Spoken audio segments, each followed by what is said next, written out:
안녕하세요. 잘 지냈어요. مرحبا كيف حالكم؟ إن شاء الله تكونوا كتير مناحة وانتوا عم تشوفوا فيديو اليوم. بفيديو اليوم المهم قررت اني اجرب الدولمة العراقية، فكنت من كثر ما كانت عم تطلع لي فيديوهات تبع الدولمة العراقية باليوتيوب اشتهيتها، خصوصا برمضان يعني نحن بنشتهي كتير. فاليوم قررت اني اعملها. طبعا شفت كذا وصفة، يعني كذا وصفة على اليوتيوب او هيك، ولكن بما انه عندي اصدقائي عراقيين اولهم يويو صديقتي الصدوقة وبرضو رنا جود جيرل اسمها.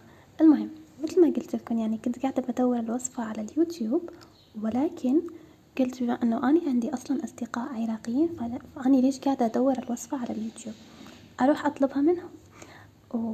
ورنا جود جيرل بعتت لي الوصفة بالتفصيل، الله يجزيها الخير، وهيني قاعدة أجربها وهيني قاعدة أريد أجربها. لا تضحكوا على اللهجة العراقية، تراهم قاعدين يعلموني وأنا جبت العيد. المهم فاليوم الصبح طلعت عشان أكمل بعض الأغراض اللي ناقصة، أهمهم البصل الأبيض. صراحة بما أنه سومي قررت تعمل دولمة ما لقيت أبدا بصل، تخيلوا كل المحلات ما فيها بصل. ومرحبا بكم في المطبخ. هون بلشت احفر الكوسة، صراحة ما حفرتها منيح، تركت ماما كملتهم. بلشت احفر الكوسة. لا استنوا، العراقيين بيسموها شجر اظن اسمها هيك. اصدقائي العراقيين جبت العيد، لكن لا تركزوا كتير في كلامي. المهم اتبعت الوصفة بالتفصيل مثل ما صديقتي ارسلتها لي، وهيكم عم بتشوفوا النتيجة. بلشت أجهز الحشو وحطيت معه دبس رمان وعصير ليمون وهيك، والنتيجة حتشوفوها بالأخير. ما رح أحكي لكم النتيجة، أصلا الصورة لوحدها كافية إنها تعبر عنها.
تعمل هجوم على كل الدولمة العراقية، ما بقى منها شي غير هدول. وهيني اجيت عشان احكي لكم نتيجة او طعمها.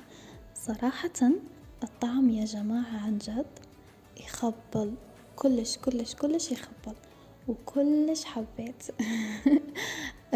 صراحة طعمها كان فعلا كتير حلو، وأول مرة يعني أول مرة أتذوقها. يمكن ما ضبطتها على الطريقة العراقية يعني أحسن، يعني يمكن ما، طبعا يعني أنا ماني عراقية أو شو بيقولوا، ما بعرف. المهم أنا تبعت المكونات وتبعت الوصفة مثل ما هي وطبقت كل شي، لكن المرة الجاية أريد يعني أتذوقها من إيدين وحدة عراقية، فاعزموني عليها. لكن فعلا فعلا كانت بتجنن، يعني عن جد الطعم كان كلش كلش حلو، كان تنتا ماشي الصيا. وهيك نكون وصلنا لنهاية الفيديو. ان شاء الله تكونوا حبيتوه. بشوفكم بالفيديو الجاي. احكولي او اكتبولي بالتعليقات اي وصفة من بلدكم تريدوني اجربها. انيو.